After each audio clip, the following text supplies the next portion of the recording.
So I accept the award in honor of those I left behind. Thank you. He said that the true heroes were the ones that were still there fighting. And we should not forget that we still have boots on the ground there.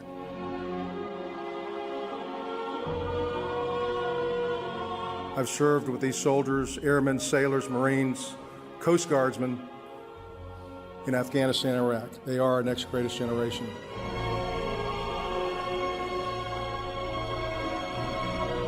A team of guys that supported me along the way, and 8 of them didn't make it back.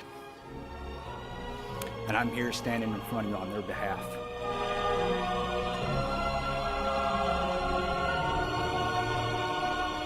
And I'm here for every Vietnam veteran to do the same thing, to welcome them all home and thank you and thank them very much. And I thank you for remembering our fallen this evening and honoring them.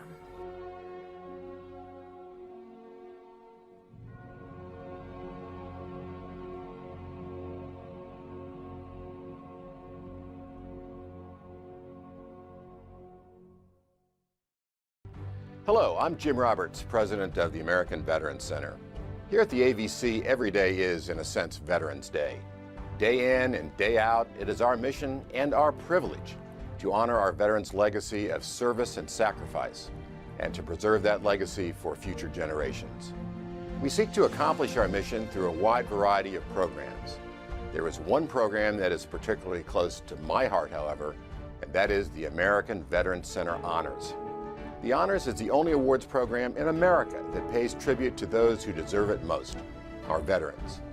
Today, I welcome you to the television broadcast of the American Veterans Center Honors Program, and I invite you to join me as we walk through history with American heroes who have made history and even changed history. I want to express my heartfelt thanks to our partners, the Pentagon Channel, who are broadcasting this tribute so that it may be seen by our servicemen and women deployed around the world. I hope you are inspired by what you see, that you will be moved to honor our military in your own way, in your own community. So thanks for watching, and now, the American Veterans Center Honors. And now, your host for the American Veterans Center Honors, longtime television news anchor and Air Force veteran of Vietnam, Paul Berry. These men and women in our military who leave the comfort of their homes to go to places that you don't even want to think about being. And they spend not just days or weeks, months, years sometimes there, protecting us. No one deserves an honor any more than that. And I just hope that we understand that tonight, because this is special tonight. I'd like to welcome the 15th chairman of the Joint Chiefs of Staff, General Richard B. Myers. He began his Air Force career as a combat pilot in Vietnam, going on to become Commander-in-Chief of the North American Aerospace Defense Command and the U.S. Space Command before becoming Vice Chairman of the Joint Chiefs of Staff. He served as Chairman of the Joint Chiefs of Staff from 2001 until his retirement in 2005. And while I was in that foxhole somewhere in Vietnam, I said, one day, I'm going to meet that man. I said that to myself. Please welcome General Richard Myers. General Myers, what a pleasure, sir. Always a pleasure. Always a pleasure. Thank you. Isn't he great? Evenings like tonight make me just so proud to be an American. We're surrounded by heroes, several generations of heroes, their families, those that appreciate them, those that helped sponsor this event. I mean, only in America does something like this happen. And to the American Veterans Center, I was asked a while back by Jim, would you mind being the honorary chairman? And the truth was, yeah, I kind of do. I'm pretty busy. But I said, I'll do it. I've never been associated with an organization that can get more done than this organization. They are awesome. They're absolutely awesome. And I probably haven't been a very good honorary chairman, but I really appreciate what they do. And I don't know of any other organization other than the American Veterans Center that connects all generations of military, those who served a long time ago, those who are serving today. They do this really interesting thing of connecting all of that for all of us, for our benefit, and particularly in the last couple of days for the benefit of a lot of Service Academy folks, our ROTC folks. I mean, they connect the dots in ways that nobody else really does. I think that's a great public service. I think it's really important for our country, and I am proud to be a very small part of this organization. I think we got a great night planned tonight, a very special night. I would say a unique night as we get to the end of the show tonight. It's a very unique night that we're all going to be part of, and it's all about, as was it you, Paul, that said it? It's all about freedom. That's what it's all about. That's right. And so thank you all for being here. We're going to have a great night. Thank you. Thank you, General. Thank you so much.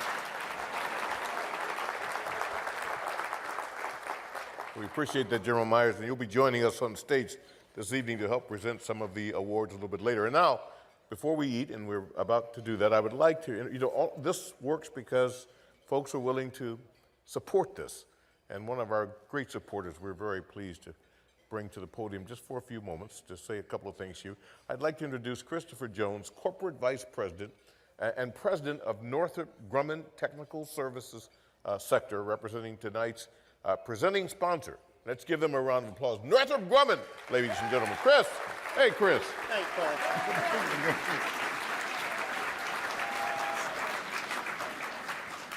Thank you. And on behalf of Northrop Grumman and our employees, we're very proud to sponsor this event tonight, honoring our men and women from across the generations. We owe so much to those who defend the freedoms that we treasure, freedoms that have been challenged but have never been broken, thanks to our veterans. They have served with loyalty, integrity, and more significantly, with great sacrifice. Tonight, we pay tribute to those, including the thousands of our Northrop Grumman employees, who have protected our nation. On this evening, let us remember our veterans who have given so much to preserve our way of life. To all of our veterans, past and present, thank you for your service and your sacrifice. And to the American Veterans Center, thank you for all that you do to honor, serve, and remember our veterans. Thank you and have a great evening. Now, folks, I love this part of the program. We do it every year, and one of our favorite traditions, come on up, Aaron, here at the AVC Honors is the singing of the military service songs, okay? All right, with that, let's hear it. Aaron, take it away. Thank you. We're going to start with the Merchant Marine song, Heave Ho, and this is your audience participation moment.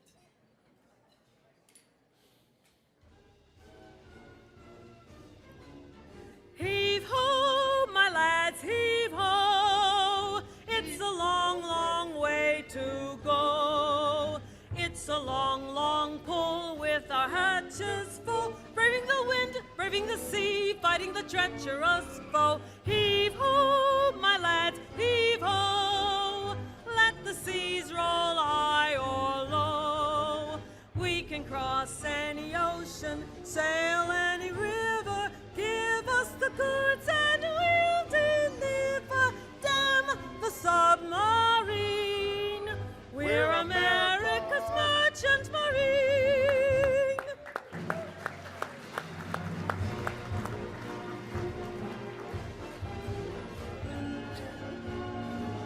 Any Coast Guard out there?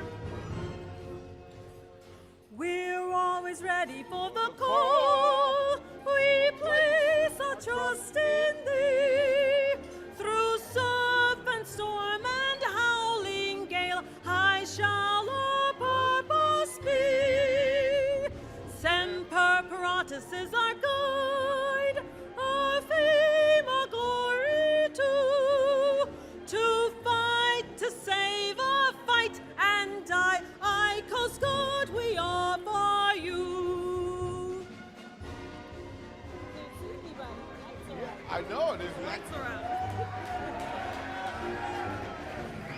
Off we go into the wild blue yonder, flying high into the sun. Here they come, swimming to meet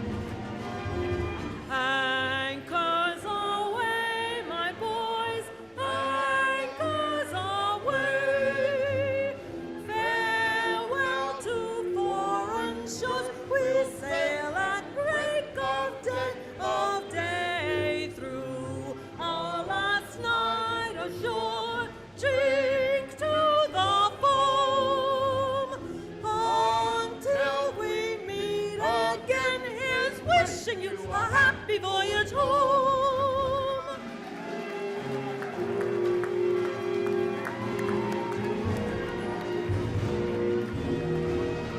From the halls of Montezuma to the shores of Tripoli, we will fight our country's battles on the air, on land and sea.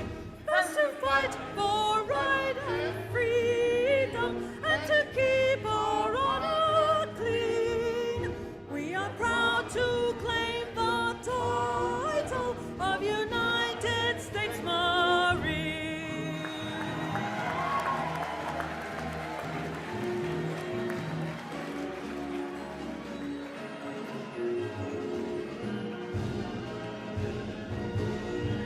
First to fight for the right and to build the nation's might, and the army goes rolling along. Proud of all we have done, fighting till the battle's won, and the army goes rolling along. And it's high, high, hey, the army's on its way. Cut off the cadence loud and strong. For wherever we go, you will always know that the army goes rolling along. And the army goes rolling along.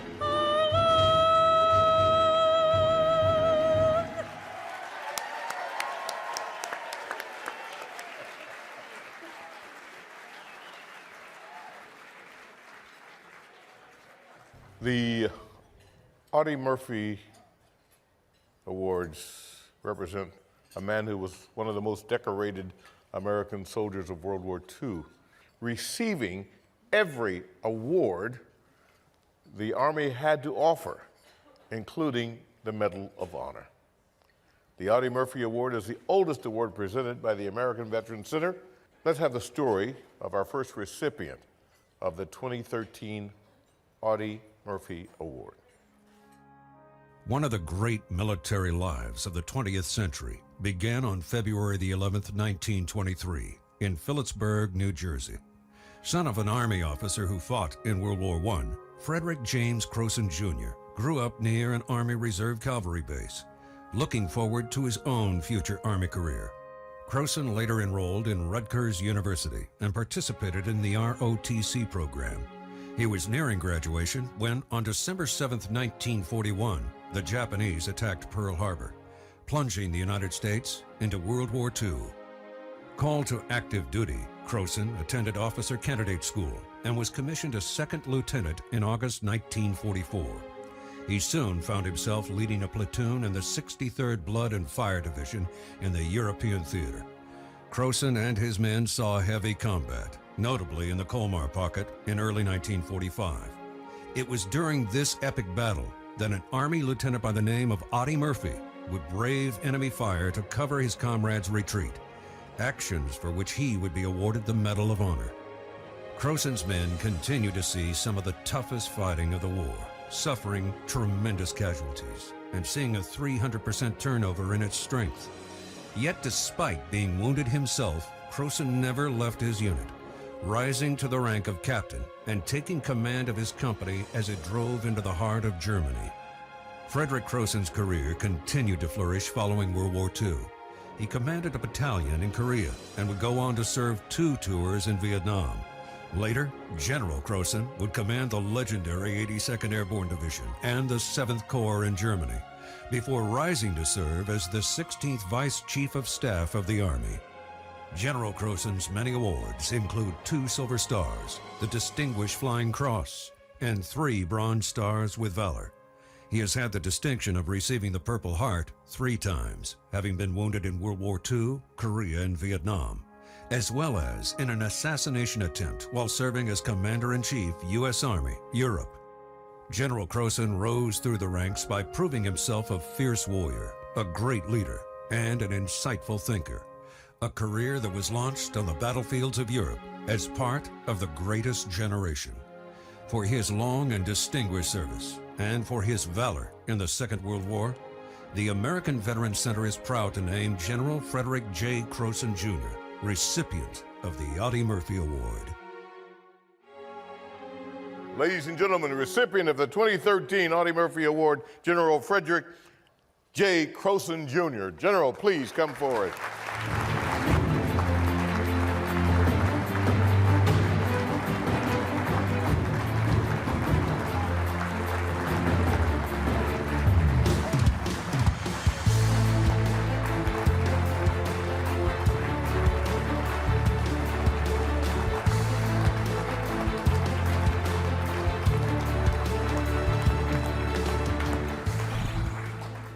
Thank you, ladies and gentlemen. I was told that I have 60 seconds in which to say thank you. And of course, I want to start with the leaders and the staff members of the American Veterans Center for tendering me first with a nomination and now with the award. It's a very humbling thing for me when I think that there were almost 12,000 people, men and women, who served in World War II. And I'm the one here tonight. And my question is, why me? I think that there are so many people deserving of this kind of an award. And then they make it even more humbling when they associate my name with Audie Murphy, the most distinguished and most decorated soldier of World War II. And I offer my thanks to his memory and to him. He's still an inspiration to any soldier who understands from what he did what the individual soldier can accomplish in combat. We owe him the thanks for that kind of an example to serve for us. And now, while I'm thanking people, I have a young lady over here at the table with me who married me when I was a corporal, and she started a 40-year career in the Army as an Army wife. And with all of the volunteer services that Army wives have conducted over the years, I think they deserve an award as much as we do. And if she stays with me for a little while longer, we'll be celebrating our 70th anniversary in about 2 or 3 months.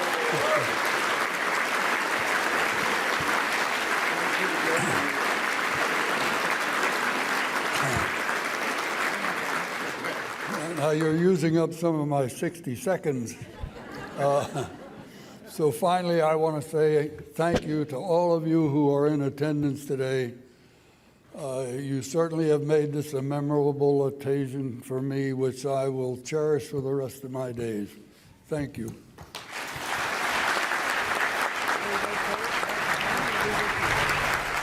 Thank you very much. I would now like to introduce Marine Corps veteran of Iraq, Lindsay Valenti, representing Northrop Grumman, who will be helping us to present our next award. Where are you? Here she comes. Please give her a round of applause, would you please?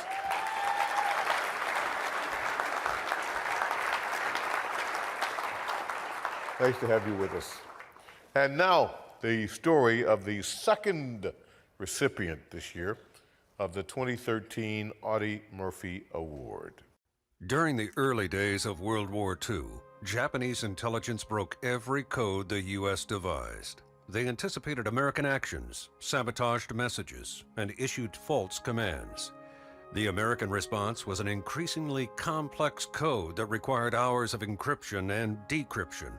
All agreed the military needed a better way to communicate. Philip Johnston, son of a missionary who grew up on the Navajo reservation, had an idea. Johnston believed that with no alphabet and its nearly impossibility to master if not learned early, the Navajo language might just make a nearly indecipherable code. In 1942, Johnston convinced the Marines to recruit Navajo men to devise a code that even other Navajos wouldn't be able to break. They chose 29 men for this secret mission. This elite unit was to train as Marines, while conceiving a code designed to be unbreakable by Japanese intelligence. Among the 29 was Chester Nez, who had enlisted in the Marine Corps shortly after Pearl Harbor. Nez and his comrades went to Camp Pendleton, where they created a code so ingenious that it could communicate in just 20 seconds what took coding machines 30 minutes to do. Native words were associated with military terms they resembled. For example, Navajo for turtle was code for tank, and a dive bomber was a chicken hawk. To supplement, words could be spelled out by using the first letter of a Navajo word's English meaning. Armed with their new code, Nez and the code talkers were dispatched to the South Pacific. Nez landed on Guadalcanal in November 1942. Then Bougainville, Guam, Peleliu, and Anguar. The code they had developed so confounded the Japanese and was deemed so vital that the code talkers were not given leave for 3 years. Not until January 1945 was Chester Nez given his first break from war and allowed to return home. The code talkers' most legendary achievement came during the epic Battle of Iwo Jima, where they coded hundreds of transmissions with perfect accuracy, lending to victory in one of the Pacific's pivotal battles. Yet they returned home to little fanfare, as their code was considered so important it remained classified for 20 years. They finally would receive recognition nearly 60 years later, when in 2001 the original 29 were awarded the Congressional Gold Medal. By war's end, 421 men served as Navajo code talkers, yet the original 29 still hold a special place of reverence. Today, only one remains as a symbol of their heroic service, Chester Nez. For his vital contribution to victory in the Pacific, and for his role in preserving the history of this legendary group of men, the American Veterans Center is proud to name Chester Nez recipient of the Audie Murphy Award. Recipient of the 2013 Audie Murphy Award, the last living original Navajo code talker, Marine Corps Corporal Chester Nez.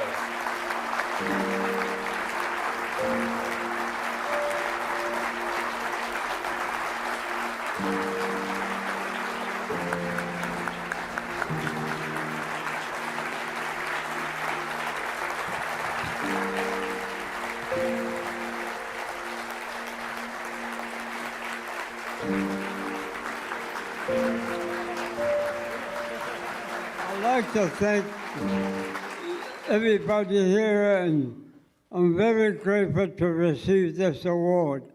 I'm so happy about it. One thing that I always remember is some of the hardest things that I went through during World War II.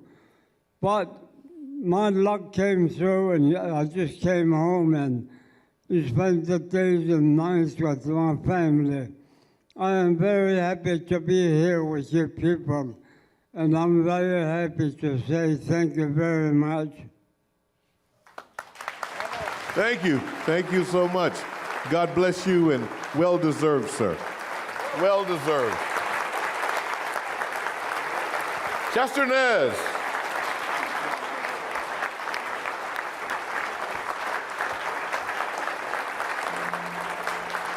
This is the first transmission my grandfather sent out when he hit the islands in Guadalcanal. He remembers it very well. Papa, would you give him the example of the code, the first code you sent out when you hit the beaches in World War II? On Guadalcanal, the first beach that we hit was a very interesting and very terrible thing to go through. And a message came in that said, "Not Osabel don Hanston, Nishnajis na Hanstra, enemy machine gun that's on your right flank, destroy." That's what I said. Thank you. Your dad? I'm his grandson. Grandson. his grandson here with him tonight. Nice so much. Thank you so much, sir.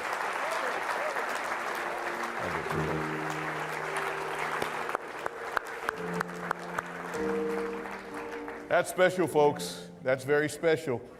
He is the last remaining survivor of the Navajo Code. So what you hear tonight may never be heard again. It may never be heard again in this kind of setting. General Raymond G. Davis received 18, count them, 18 American and Foreign Service Awards during his distinguished career, including the Navy Cross in World War II and the Distinguished Service Medal during Vietnam. However, it is for his incredible heroics at Chosin Reservoir, for which he was awarded the Medal of Honor, that he has become a legend in the United States Marine Corps. And let's listen to the story of this year's honoree. Following the service of such now legendary African-American units like the Tuskegee Airmen during World War II, President Truman signed Executive Order 9981 in 1948, ordering full integration of the United States military. Yet, while the military was officially desegregated, it would be up to a new generation of black service members to ensure that this equality would be realized. Shortly after Truman signed his order, a young man walked into a recruiting office in Topeka, Kansas, eager to join the Navy. Frankie Peterson Jr. grew up in Topeka during the Second World War, fascinated by the planes flying in and out of the nearby Army airfield. He dreamt of one day flying himself, and upon coming of age, wasted little time in joining the military. Quickly, Peterson realized just how hard he was going to have to work to overcome lingering biases within the military, when his recruiter forced him to retake the entrance exam on suspicion of cheating, after achieving the highest score in that station's history. It was the first of many challenges to face and obstacles to overcome. Yet Peterson demonstrated unusually strong talents, and in 1951 he entered the Naval Aviation Cadet Program. After completing flight training, he accepted a commission as a second lieutenant in the Marines, becoming the first African-American aviator in the United States Marine Corps. Peterson entered combat in Korea in 1953. On June 15th, he took lead of his division on a mission over North Korea, pummeling enemy targets, inflicting heavy damage, and returning his comrades home safely, earning him the Distinguished Flying Cross. He would fly 64 combat missions in Korea, earning 6 air medals, and go on to fly in Vietnam, commanding a squadron of attack fighters and earning numerous awards, including the Purple Heart after being wounded in action. In 1979, 31 years after Executive Order 9981, Frankie Peterson Jr. made history once again, when President Carter named him the first African-American general in Marine Corps history. He would rise to the rank of Lieutenant General, retiring in 1988 with the titles of Silver Hawk and Gray Eagle as the senior and ranking aviator in both the Marine Corps and the Navy. Few officers enjoy the universal respect earned by Lieutenant General Frankie Peterson Jr. For this respect and his groundbreaking achievements and contributions to our military, the American Veterans Center is honored to name him recipient of the Raymond G. Davis Award. The recipient of the 2013 Raymond G. Davis Award, Lieutenant General Frank E. Peterson, Jr.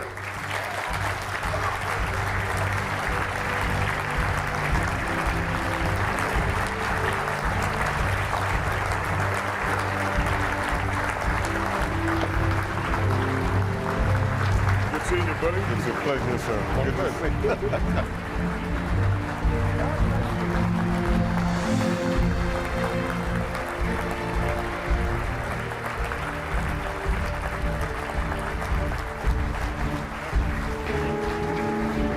Want to get a shot, and then we'll have you say a few words, sir.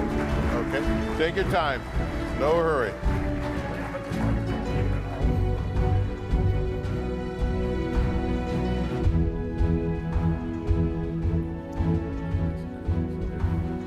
Please, sir, say a few words to us, would you? Yes, please. Well, first let me just say it's an honor to be part of the ceremony. And I keep hearing the word hero, but I'm not a hero. I was given an assignment. I flew my combat missions, in fact, 300 in both Korea and Vietnam. But I think that here lately, there has been some confusion in terms of what constitutes combat. Combat zone is, yes, combat zone. But combat is where you have 18 and 20-year-old kids at the pointy end of the sword, and they're living in mud and dirt. And each of my missions, I would say about 90%, were devoted to support of ground combat troops. During Vietnam, I lost one of my aircraft at night in Laos. Never recovered the aircraft, and of course, never found the crash site. They're still missing. So I accept the award in honor of those I left behind. Thank you.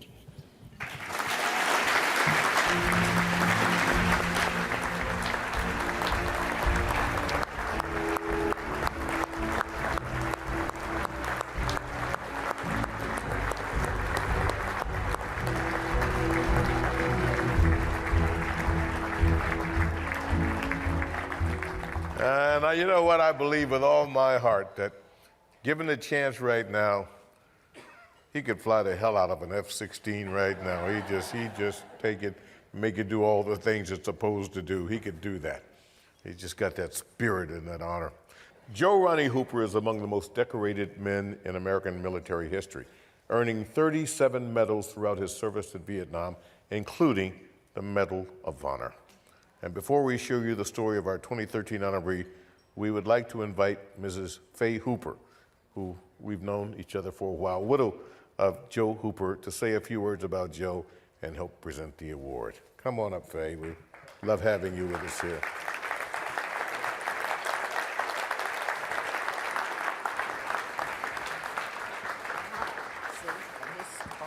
You didn't happen this time, did it? We got here, girl. It's good to see you again. You bet.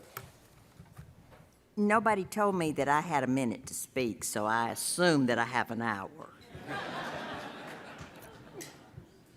It is my great honor to present the Joe Hooper Award at this year's American Veterans Conference Center.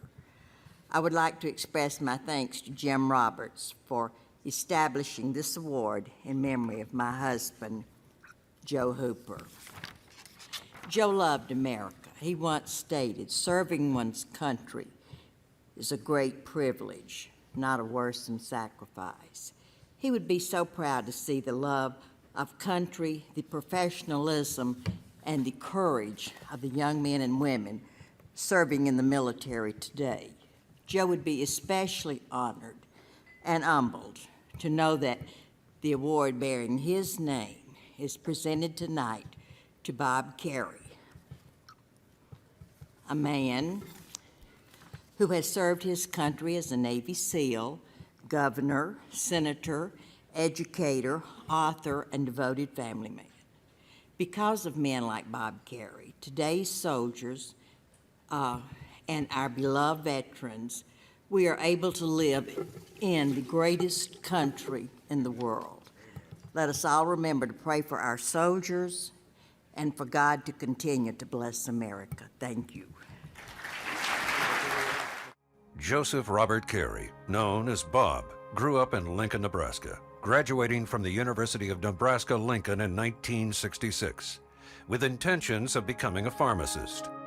By that time, the situation in Vietnam was escalating into full-blown war, with hundreds of thousands of Americans deployed. Rather than wait to be drafted, upon graduation, Carey enlisted in the U.S. Navy and soon became an officer with the elite Navy SEALs. Lieutenant Carey arrived in Vietnam in 1968, leader of a squadron that dubbed itself Carey's Raiders. On March 14, 1969, intelligence learned that a Viet Cong unit had infiltrated a village on an island near Nha Trang Bay and was killing civilians.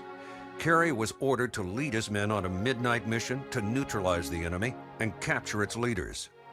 Upon landing, Carey split his men into two teams and scaled a 350-foot cliff to approach from above. Nearing the enemy camp, Carey and his men were spotted, and a maelstrom of fire erupted. In the action, a grenade exploded at Lieutenant Carey's feet, knocking him backward and leaving him grievously wounded. Still, he ignored his injuries to call in fire support, trapping the enemy fighters. Applying a tourniquet to his wounded left leg and giving himself a shot of morphine, Lieutenant Carey reorganized the defense, displaying calm control as they routed the enemy and captured prisoners.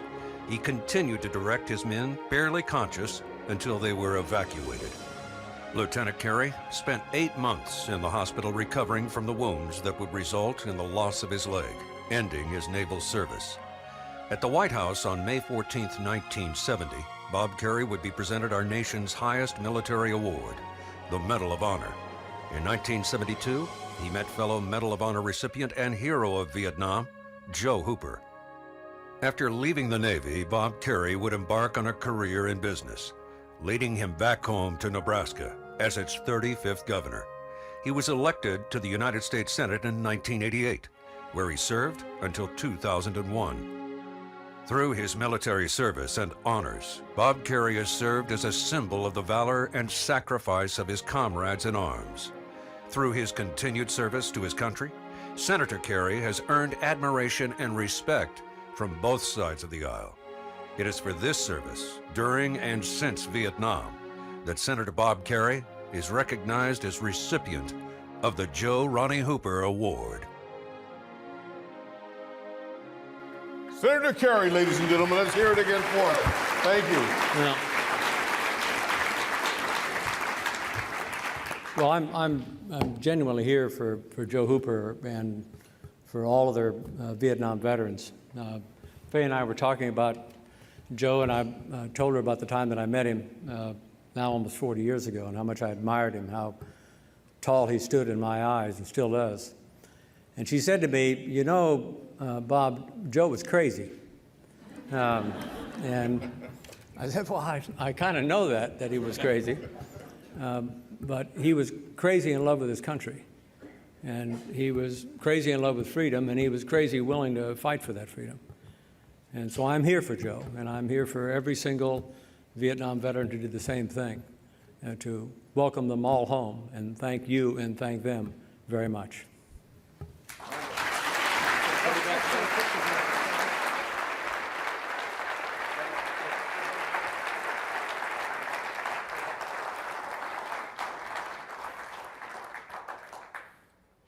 Oh, come on, you can do better than that. Let's give a round of applause for this senator.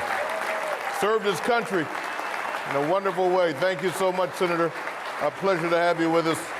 And also our thanks to Mrs. Hooper for coming every year, year in and year out, to make sure that her husband's honor is what it should be, and it is indeed. Thank you all very much. God bless you all.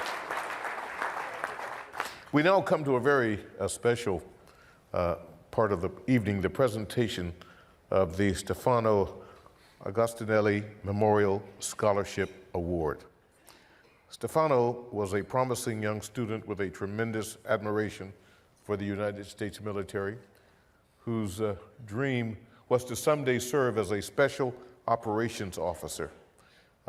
Tragically, he was killed in a hiking accident in 2008 while a student in Europe. And with the support of Stefano's father, Mr. Robert Agostinelli, we are proud to present this memorial scholarship in the amount of $15,000. The award is offered to the son or daughter of a special operations warrior who has rendered exceptional service to our country. The recipient must also demonstrate exceptional leadership abilities, an outstanding academic record, and a devotion to our nation's values exemplified by our military. This scholarship is presented in partnership with the Special Operations Association, which unites special operations veterans from across the branches and commemorates the memory of those special operators who give their lives in the defense of the free world. And before we introduce the recipient, we would like to welcome Robert to say just a few words about his son and the meaning of this very special scholarship award. Robert, please come out and be recognized and welcome. Please give him a round of applause. Good to see you. How you doing?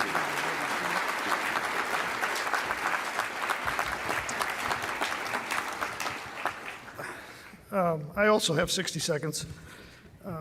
But as I was reflecting on what brief comments I might make tonight and what Stefano, if he were to have a say in it, would want me to say, I thought rather than another speech, I would do something else because we have another recipient coming up in a minute, which is very dear to most of us, and that's Chris Kyle. So I'd like to dedicate a little prayer to him. If you'd allow me, in the name of the Father, Son, and the Holy Spirit, amen. Dear Lord, as our angel Chris rises higher in your kingdom, please take him unto you in your reign. Bless him and his family, for this is a man who only understood good and the madness of evil. He was a patriot warrior who defended this nation and all that it stands for. In your name, he faced this evil time and again, resolutely, in the knowledge that it was his duty to keep us safe from the lair of those who don't dream with us, but rather who seek to destroy us. Bless him, as all our heroes, who gave of themselves in the ultimate sacrifice, so that this nation would truly remain that shining city on the hill which you have so blessed. For the hands of this husband, son, father, and special brother, we collectively confirm that Wayne, Debbie, Taya, and the children will never, ever be alone, ever. Amen. Thank you. Thank you. And again, I know the nation of this. Thank you. We would also like to welcome to the stage to help present the Scholarship Award, Mr. Christopher McClure, representing the Special Operations Association. Chris, please.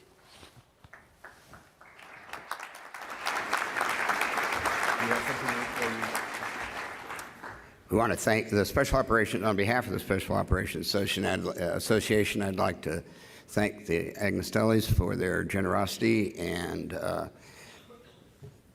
we appreciate it very much. Thank you very much.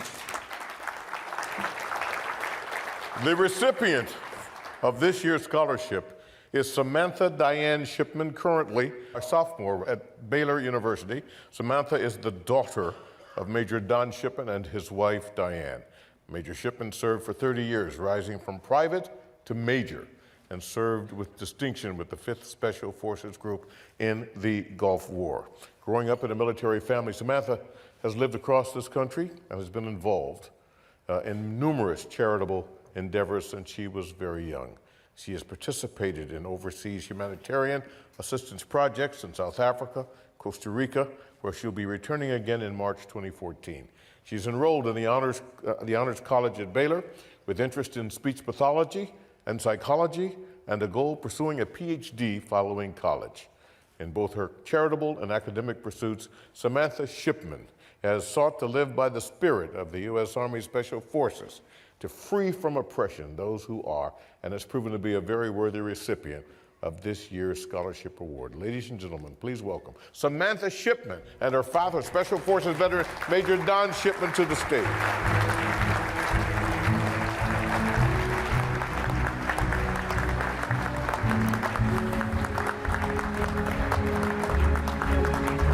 Hey, Don. Right here. Congratulations, Samantha. Thank you.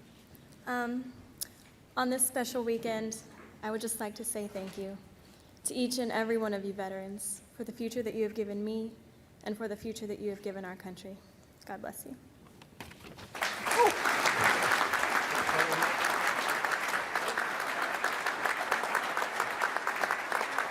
Paul Ray Smith was the first recipient of the Medal of Honor for Operation Iraqi Freedom.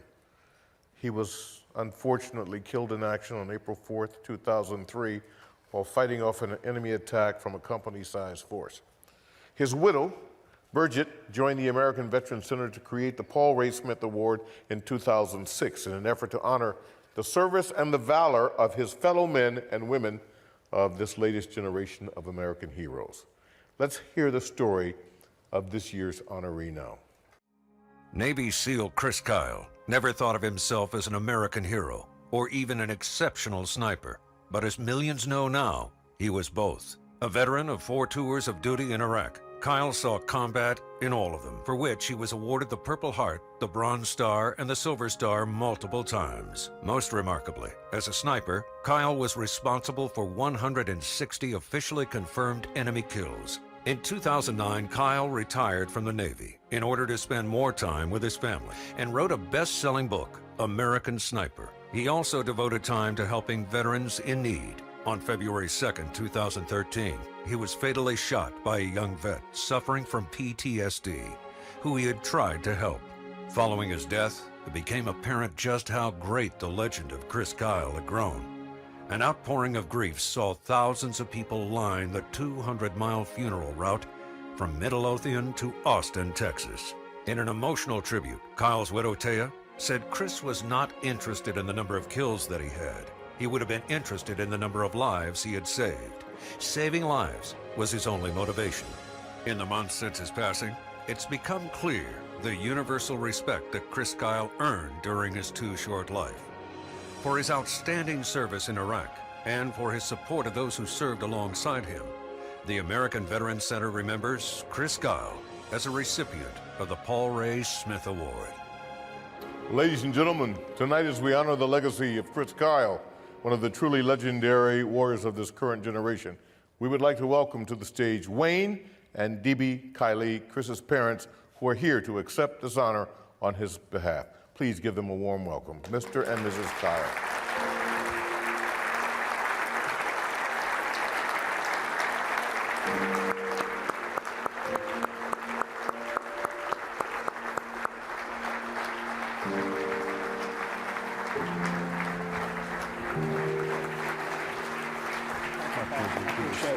I vote for you for president. Okay.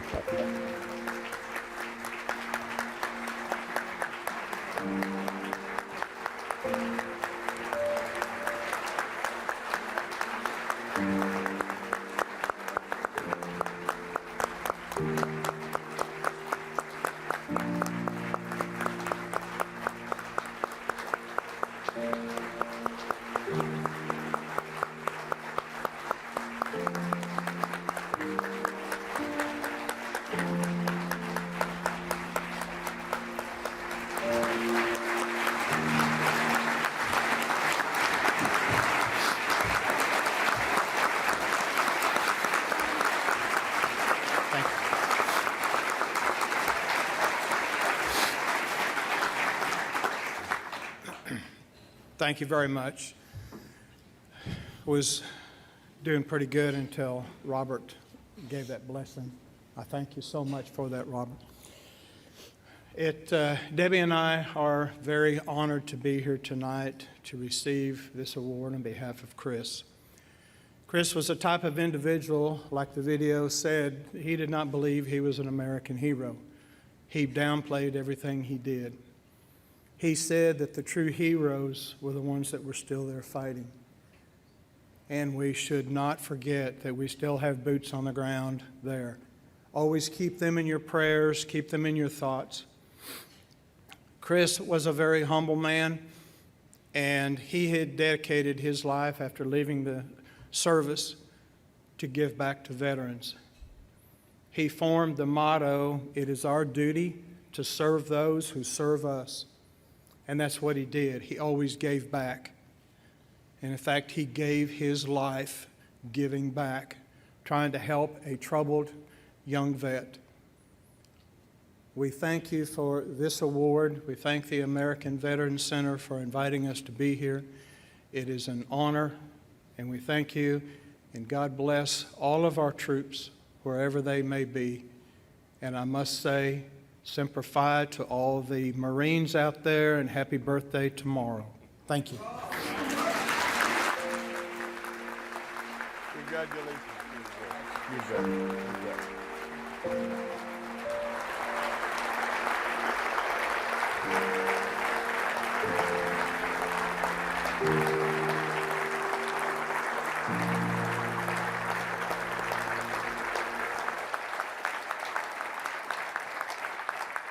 Tonight's award recognizing service in Afghanistan is named in honor of one of the Navy's greatest heroes and the first recipient of the Medal of Honor for Valor in Afghanistan, Lieutenant Michael P.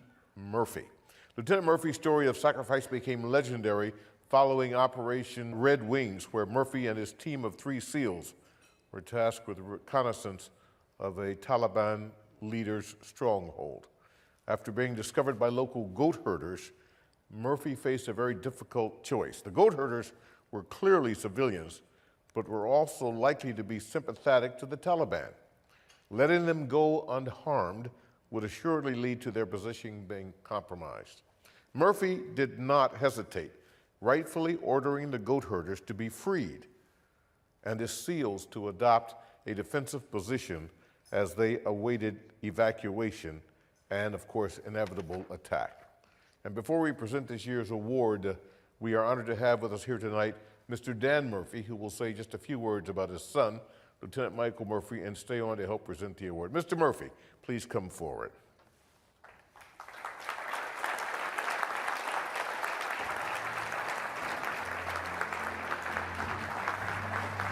I knew you were here. I saw you.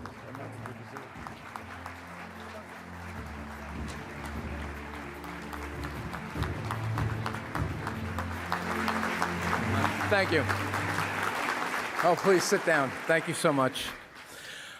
I am honored on behalf of Michael's family to present the Navy SEAL Lieutenant Michael P. Murphy Award. I'm just a little surprised that Paul and Jim Roberts were willing to give the microphone up to myself as a lawyer, so I'll start my 20-minute summation right now. Rather than tell you about Michael, my son, I'm going to put in a little plug.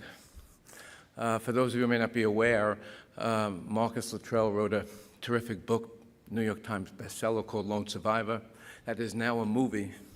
It is premiering January 10th. All these veterans, my fellow combat wounded veterans and veterans, I've seen the movie. Peter Berg was kind enough to give a special presentation to just Michael's family. It is a terrific movie. I would recommend it to everyone. So, other than that, I am honored to be here, and I want to thank you all. Michael, stay right here with us, could you? Stay on stage. Just a minute. Okay, right there. And he's, as you just heard, the story of Michael and his fellow SEALs, Matthew Axelson and Danny Dvids and Marcus Luttrell, is set to be told in the soon-to-be-released major motion picture Lone Survivor, starring Mark Wahlberg and Taylor Kitsch. Before we present this year's award, we have a message from the film's writer and director, Peter Berg, who had hoped to be with us tonight, but schedule didn't allow him to do that, and he apologized about that. But we do have the trailer, and then it will be followed by the film's trailer. So here we go. Peter? Hello, everybody. This is Peter Berg, director of Lone Survivor. I want to thank you all for coming. I want to particularly send out, on behalf of everyone from Lone Survivor, our appreciation and respect to Clint. You're an American hero. And much like Mike Murphy, who's another great American hero, it's our pleasure to be able to show you this film, which is a true testament to courage and sacrifice and brotherhood, things that you know more than we all do. So on behalf of everyone at Lone Survivor, we thank you for your service, and we hope that you enjoy the film.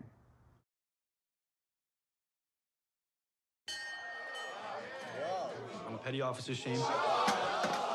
Can he sing? Can you say it? Mr. Patton, please. Come on. Been around the world twice. Talked to everyone once. There ain't nothing I can't do. No sky too high, no sea too rough. Learned a lot of lessons in my life. Never shoot a large caliber man with a small caliber bullet. Anything in life worth doing is worth overdoing. Moderation's for cowards. I'm a lover. I'm a fighter. I'm a UDT Navy SEAL diver. Listen up. Red Wings a go. Bad guy. Senior Taliban commander. Shaw killed 20 Marines last week. 20. Going in with a four-man team. Axelson, myself, Dietz, Marcus. TV. That's a lot more than 10 guys. That's an army.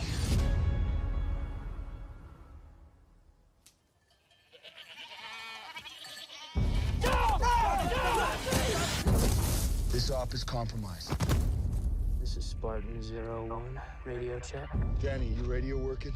The way I see it, we got two options. One, we let them go, roll the dice. Second that they run down there, we got 200 on our backs. Two, we terminate the compromise. We cannot do that. I don't care. I care about you. I care about you. I care about you. Not killing kids, not feeling it. This is not a vote. We're gonna cut them loose, and we're going home. Roger that, sir.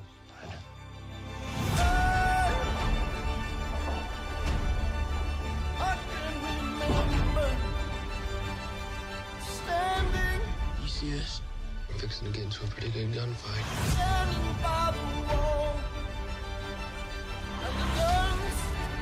There's a storm inside of us. A drive. You push yourself further than anyone could think possible. You can die for your country, I'm gonna live for mine.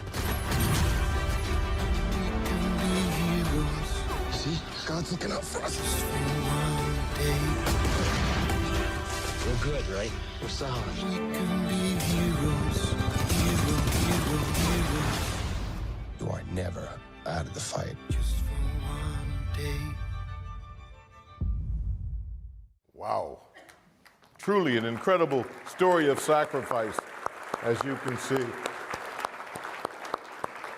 And now joining us to help present this year's Lieutenant Michael P. Murphy Award is the 34th and current Vice Chief of Staff of the United States Army, General John F. Campbell. General Campbell, please.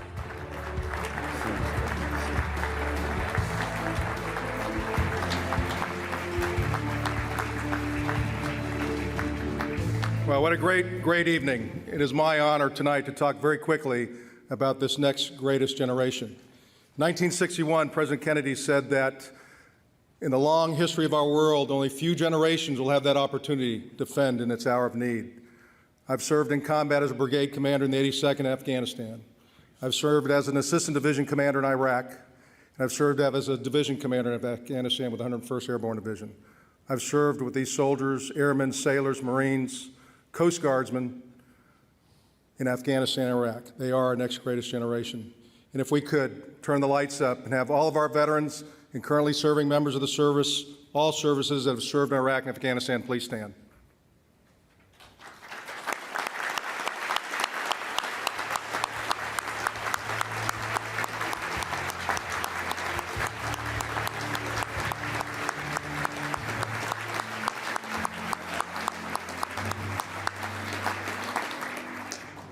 We saw from the video it takes special people, special men and women, to stand up, to continue to serve in our country's time of need.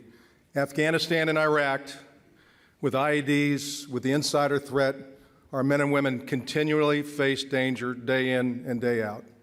Let's see a quick story about one of these heroes.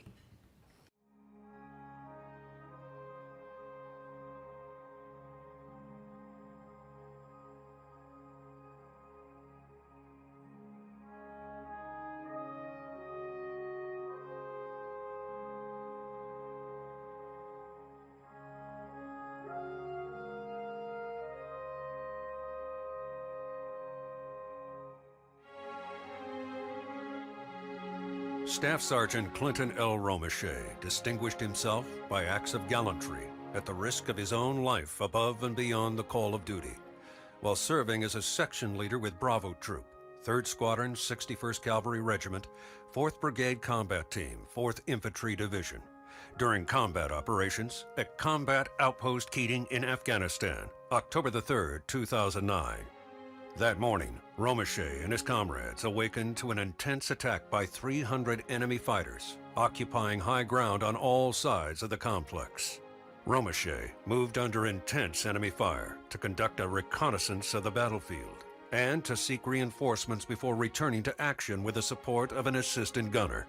He took out an enemy machine gun team, and while engaging a second, the generator he was using for cover was struck by a rocket-propelled grenade, inflicting him with shrapnel wounds.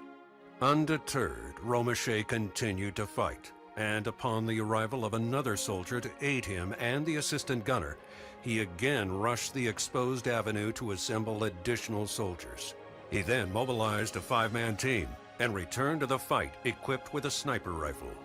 With complete disregard for his own safety, Romeshay continually exposed himself to heavy fire as he moved confidently about the battlefield, engaging and destroying multiple targets, including 3 Taliban fighters who had breached the combat outpost perimeter. While orchestrating a plan to secure and reinforce key points of the battlefield, Romeshay maintained radio communication with the Tactical Operations Center. As the enemy forces attacked with even greater ferocity, unleashing a barrage of rocket-propelled grenades and recoilless rifle rounds, Staff Sergeant Romeshay identified the point of attack and directed air support to destroy over 30 enemy fighters. After receiving reports that seriously injured soldiers were at a distant battle position, Romeshay and his team provided covering fire to allow the injured soldiers to safely reach the aid station. Upon receipt of orders to proceed to the next objective, his team pushed forward under overwhelming enemy fire to recover and prevent the enemy fighters from taking the bodies of their fallen comrades. Romeshay's heroic actions throughout the day-long battle were critical in suppressing an enemy that had far greater numbers. His extraordinary efforts gave Bravo Team the opportunity to regroup, reorganize, and prepare for the counterattack that allowed the troop to account for its personnel and to secure combat outpost Keating. Staff Sergeant Romeshay's discipline and extraordinary heroism, above and beyond the call of duty, reflect great credit upon himself, his comrades, and the United States Army.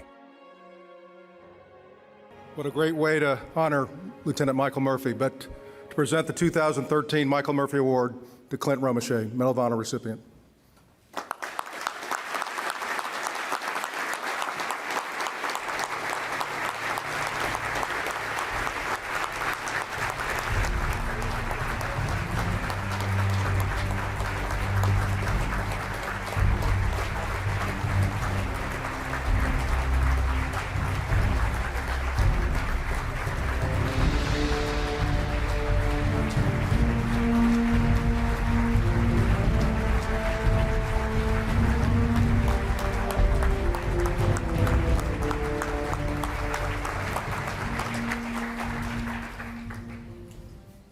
It truly is an honor to stand up here tonight. My emotions are kind of running wild right now. I'm in a room with so many great heroes that surround me. And as I look back to that day, it wasn't one guy being John Rambo. I had a team of guys that supported me along the way, and 8 of them didn't make it back. And I'm here standing in front of you on their behalf. I'm so honored for your son's full measure of devotion to make sure his guys got back. And it's on behalf of those servicemen and women that do this still today in Iraq, Afghanistan, or wherever the next conflict takes us. It's always for them, not for self. Thank you very much.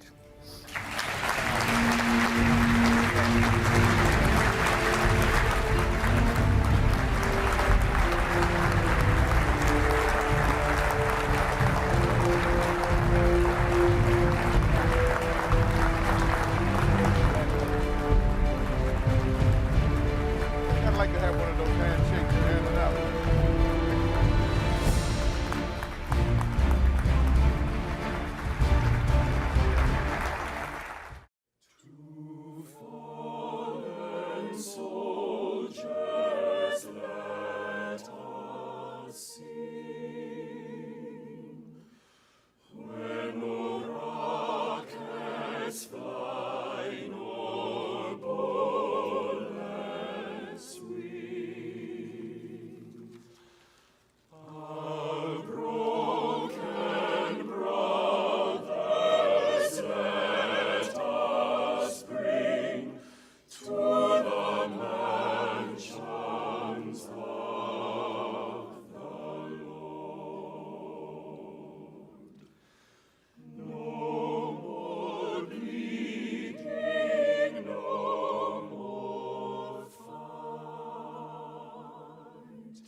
The American Veterans Center's American Spirit Citizenship Award is presented to an individual or organization dedicated to preserving the legacy of our nation's veterans and military.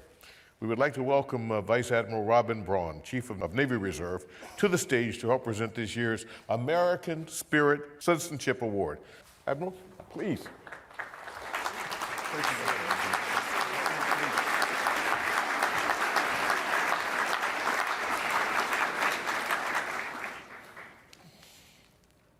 Oh, you're not speaking right now. Must be the wine. We have welcomed some fantastic organizations and individuals to receive this recognition over the years, but truly, no one individual is more deserving of this recognition than this year's honoree following the unfortunate death of her husband, Brigadier General Tom Carroll, in a plane crash. She founded the Tragedy Assistance Program for Survivors, better known as TAP, T-A-P-S.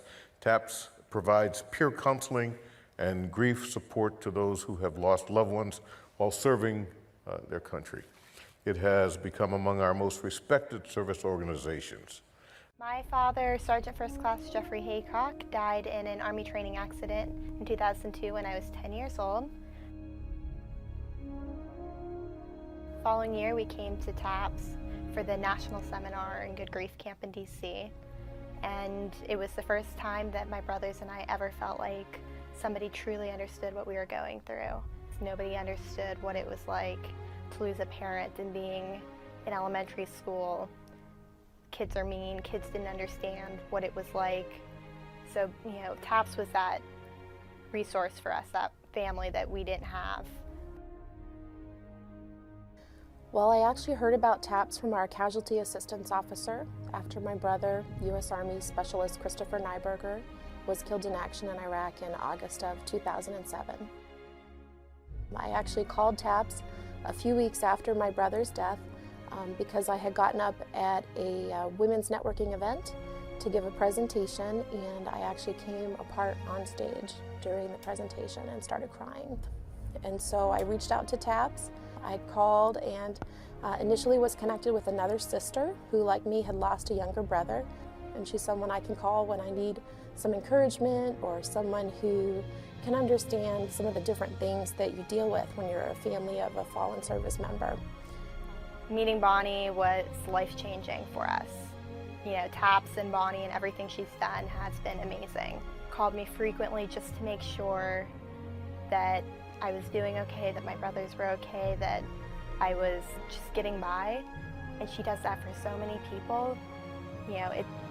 For anyone who's ever known Bonnie, it's like she's your best friend and she knows everything. Bonnie is really the first other survivor that I've met in person after my brother died. And she had a very warm, welcoming personality. I remember she gave me a hug, and I sat in her office and thought, this organization is amazing, to be so welcoming and warm, and to be able to help so many people honor and cherish their loved ones. I just want to thank Bonnie for everything she does. She's an amazing influence. Everyone who's ever met her has nothing bad to say about her. She's truly makes an impact on those families.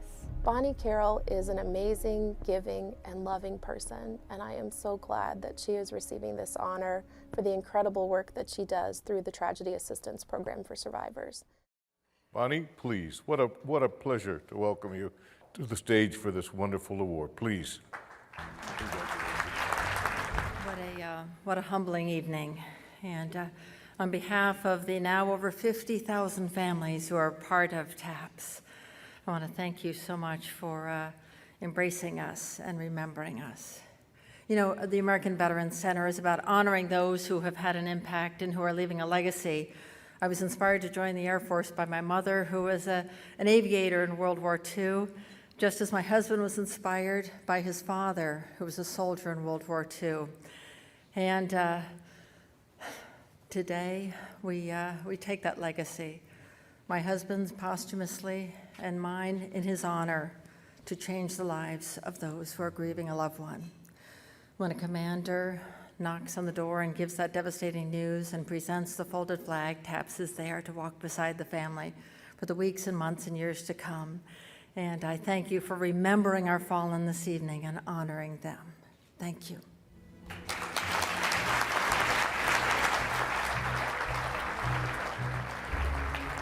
We have come to our final award of the evening, which tonight will commemorate a very important moment in history, which was actually decades in the making. After the surprise attack on Pearl Harbor, December 7th, 1941, the Americans faced defeat after defeat in the Pacific, and by early 1942, morale, as you could imagine, was astoundingly low. Just before Christmas, 1941, President Roosevelt told the Joint Chiefs that Japan needed to be bombed as soon as possible to boost morale following the disaster of Pearl Harbor, and to send a clear message to the Imperial Japanese that they were simply not invincible. To plan the attack, the military chose its best engineer, a famous pilot by the name of Lieutenant Colonel Jimmy Doolittle. On April 18, 1942, Doolittle led 16 B-25 bombers launched from the USS Hornet toward Japan. And each of the 80 men knew, as they flew with him, they knew that this could be, by all indications, it would be a suicide mission. Not only did they face the Japanese defenses, they had to launch their planes early after being spotted by a Japanese patrol boat and would be short on fuel. They took off from that carrier, keenly aware of that fact. The bombers, as we all know, attacked targets around Tokyo before racing towards safety in China. Out of fuel, each of the planes had to crash land or their crews had to bail out. One landed in Russia, where its crew was interned. 3 died evacuating their planes. 8 were captured by the Japanese and held prisoner. 3 were executed. And 1 died in captivity. The rest of the raiders regrouped in China. Doolittle himself thought the raid was a failure. After all, he had lost 16 planes, and he came back, or expected to come back, and that he would be court-martialed. But little did he know that that raid caused a sensation right here at home. I mean, it was unbelievable. Morale shot through the roof as the American public saw the U.S. military strike at the heart of the Japanese Empire for the first time and do real damage and make a difference. And just as important, the Japanese, shocked by that attack, hastily brought forces home to defend the islands. And this had a huge impact 2 months later at the Battle of Midway, the American victory that turned the tide of World War II. After the raid, Jimmy Doolittle received the Medal of Honor. The other 79 raiders were awarded the Distinguished Flying Cross, and the Doolittle Tokyo Raiders would go down in history with the most legendary veterans of the Second World War. 2 years ago, the surviving Doolittle Tokyo Raiders, entrusting the American Veterans Center here with preserving their legacy, created the Wings of Valor Award to be presented to an Air Force veteran who had served with honor and distinction in the mold of General Doolittle and the Doolittle Raiders. The surviving Raiders are usually with us to help present this award. They cannot be with us tonight. We do have a special message from Lieutenant Colonel Richard Cole, who was Jimmy Doolittle's co-pilot on that legendary mission. I am Lieutenant Colonel Richard Cole, co-pilot for Jimmy Doolittle on the famous Doolittle Raid, 18 April 1942. Of the 80 men who took part in the raid, today only 4 remain. All these years later, I am still amazed by the overwhelming response to the raid by the American people. In hindsight, the raid gave a major morale boost to the nation that was reeling from the defeat after the attack on Pearl Harbor. To ensure that the legacy of the Doolittle Raid lives on, we have established the Doolittle Tokyo Raiders Wings of Valor Award through the American Veterans Center. The award recognizes veterans who embody the qualities, character, service, and honor in the mold of General Doolittle, our comrade.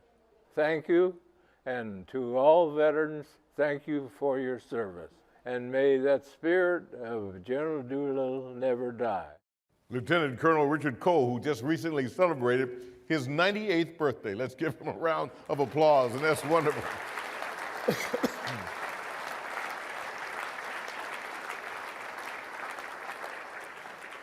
And it pleases us now to give you the story of this year's recipient of the Doolittle Tokyo Raiders Wings of Valor Award.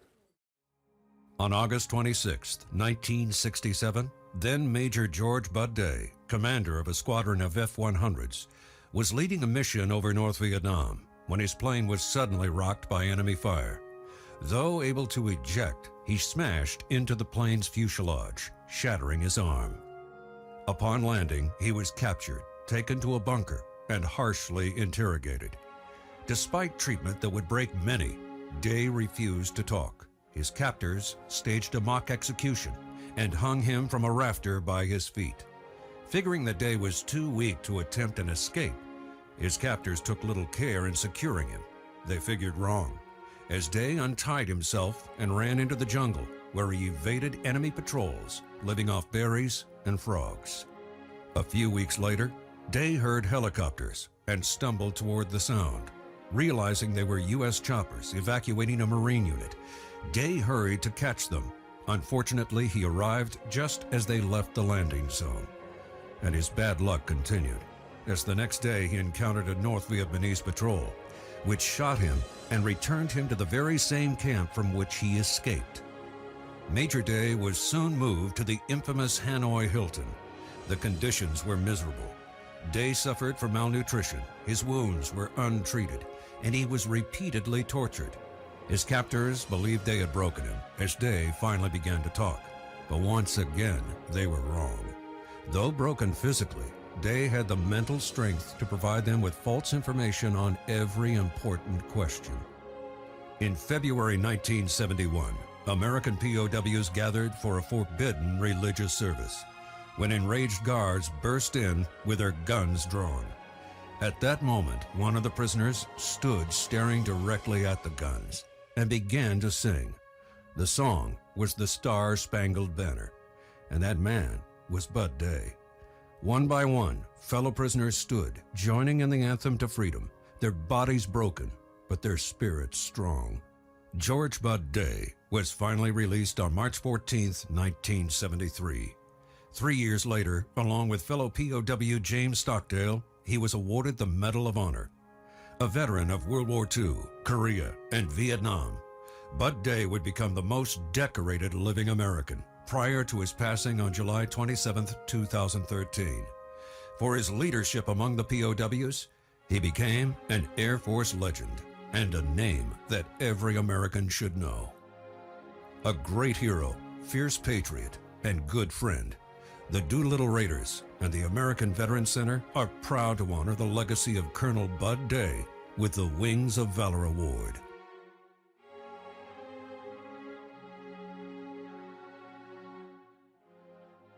Here tonight to represent Colonel Day are his wife Doris and his son George Day Jr. Let's give them a big round of applause.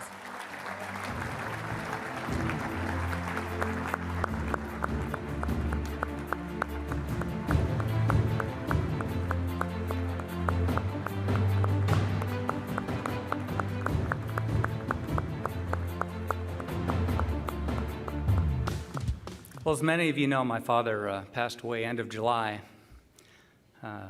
He left a great legacy. That legacy was given to him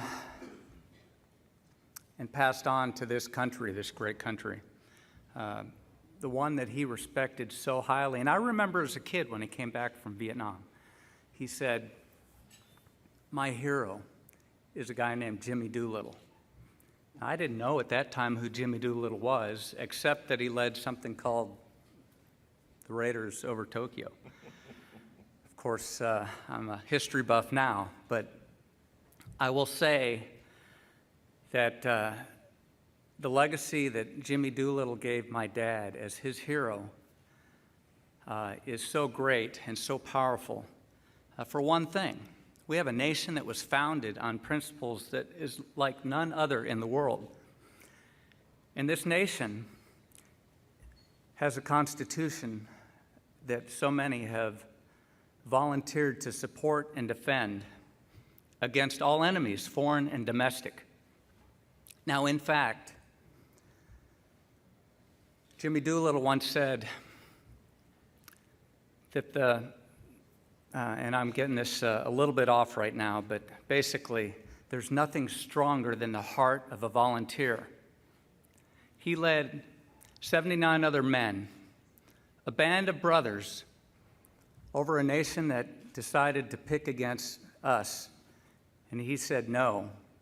And he took that torch from the American public and on behalf of the founders of this great nation to our enemy, and showed that freedom is worth fighting for. We are so grateful for the Doolittle Raiders, as tonight they honor 3 of the 4 remaining honor those who have gone before. Tonight, they and you honor not only my father, who has gone before us, but that honors all of those who currently serve and will serve as volunteers of this great nation. So from the bottom of my heart, on behalf of my brother and my sisters who can't be here, and with my mother, the real Doris Day, we thank you so much.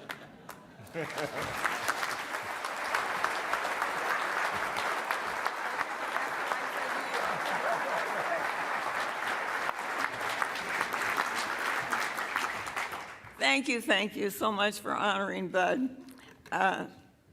He called Jimmy Doodle Jimmy Doo, and he always just worshiped what he did. And I think when he started the Super Sabres, the Misties in Vietnam, I think he had about the same number of men that Jimmy had that day. In fact, he had Jimmy's picture right on the wall, right next to his desk. And the first time I met Mrs. Doolittle, it was at a presentation that they had made a statue of Jimmy, and she said, "That's my Jimmy Doo." So I think that's where Bud got the Jimmy Doo from. But we're honored to be here tonight because this is just really a great honor for Bud. He was a good trooper. He served in 3 wars. He was a good citizen, and he just loved the veterans. And he did more for the veterans, I think, after he retired. And then his biggie is when he got you TRICARE for life. Thank you for the honor for Bud.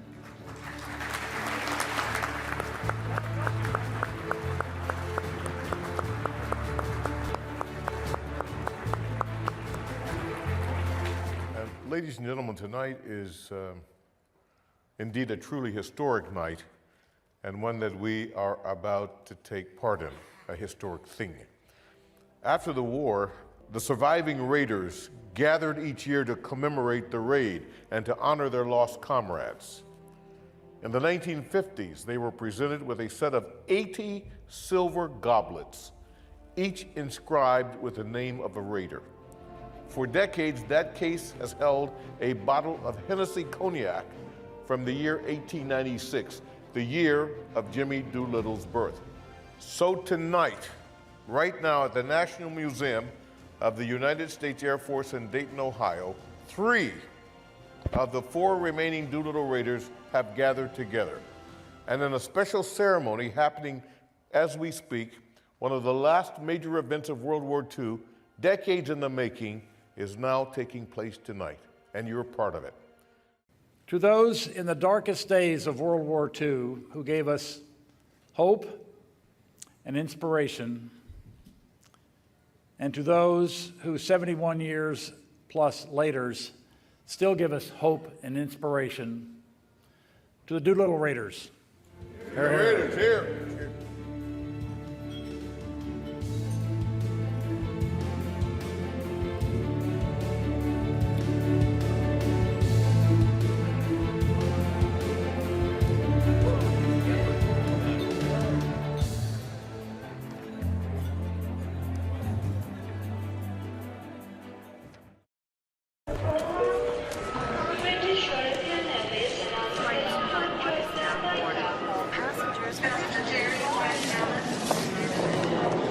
Hi. Just wanted to let you know that we have pre-boarding for military personnel at the gate. We are ready to invite our first-class passengers and our uniformed military personnel to board at this time.